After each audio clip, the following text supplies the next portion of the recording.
Tentang masalah hati, hati dikategorikan menjadi tiga. Jadi hati itu ada tiga keadaan.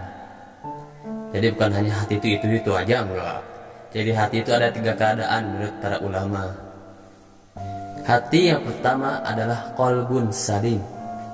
Keadaannya adalah qalbun salim. Apa itu qalbun salim? Yaitu hati yang sehat. Maksudnya apa hati yang sehat itu? Jadi hati yang sehat adalah hati seseorang muslim, seorang mukmin, yang dimana hati tersebut memancarkan aura kebaikannya melalui kebaikan-kebaikan amal seseorang. Misalkan ada orang yang sering beramal soleh, dia selalu sholat di masjid 5 waktu tanpa lewat, selalu melaksanakan amalan sunnah, tidak pernah bermaksiat kepada Allah, lisannya dijaga dari perkataan-perkataan buruk, dari ghibah dan sebagainya. Itu tanda bahwa hatinya adalah qalbun salim, hati yang benar-benar terjaga dari kemaksiatan, hati yang benar-benar suci tanpa ada noda, yaitu hati yang benar-benar sehat, hati yang dijaga oleh Allah Subhanahu wa taala. Oleh karena itu, semoga hati kita semua yang hadir di majelis ini memiliki hati qalbun salim, ya Allah ya Rabbana. Nah, untuk hati yang kedua, keadaan hati yang kedua adalah qalbul marid. Qalbul marid adalah hati yang sakit.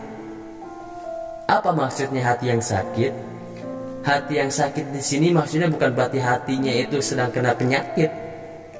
Iya, kena penyakit, tapi bukan berarti penyakit lahir seperti harus dioperasi, bukan. Tapi hati yang sakit di sini maksudnya hati yang benar-benar terkadang ada cahaya, terkadang ada kegelapan. Terkadang dia taubat, tapi setelah itu dia maksiat lagi. Habis itu taubat lagi, dia maksiat lagi. Salah satu ciri orang yang hatinya sakit seperti itu. Engkau tadinya taubat, tapi bikin maksiat lagi. Tadinya taubat, maksiat lagi. Dan ciri hati yang sakit lainnya adalah ketika dia atau ketika ada seseorang berlimpah hartanya, tahtanya berjuta-juta, rumahnya di mana-mana, mobilnya berpuluh-puluh, tapi hatinya tidak tenang. Karena kenapa? Walaupun harta dari segi materi dia begitu banyak tidak terhitung, tapi hatinya tidak pernah mengingat Allah.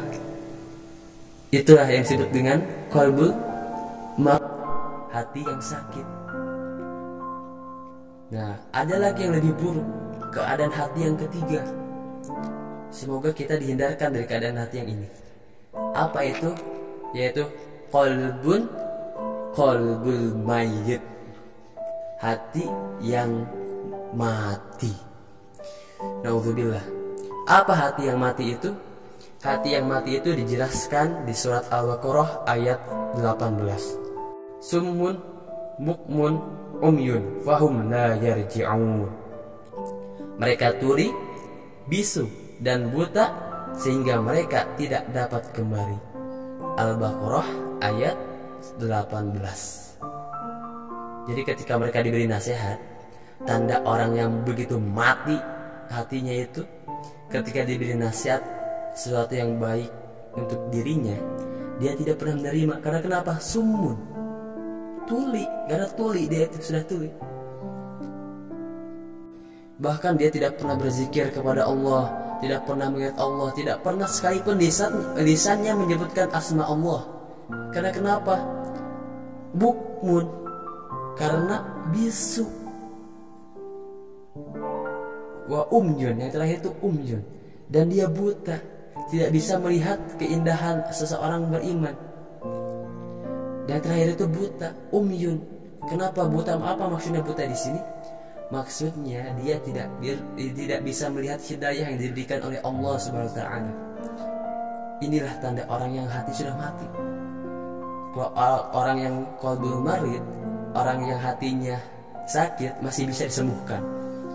Di mana ada hati yang tersakiti, di situ masih ada obat untuk menyembuhkan. Tapi untuk qalbul mayyit ini sulit untuk disembuhkan. yang namanya mati itu susah. Itu tanda salah satunya. Summun, bukmun, umyun, fahum la yarji'un. Semuanya dia tuli, dia itu bisu, dan dia buta, tidak bisa melihat hidayah yang diberikan oleh Allah SWT. Sehingga dia jauh dari yang namanya iman, jauh dari yang namanya Allah SWT. Na'udzubillahi min dzalik. Semoga kita terhindar dari keadaan hati yang ini. Nah, itulah tentang hati. Jadi segala sesuatu itu tergantung dengan hati. Amal ibadah kita bisa saja tidak diterima oleh Allah jikalau kita tidak menggunakan hati kita. Oleh karena itu, hati dan pikiran ada perbedaan mencolok.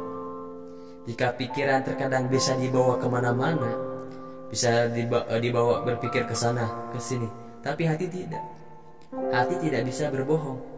Hati akan memancarkan sesuatu yang ada di dalam. Apa itu? Hati akan mencari yang namanya kebenaran.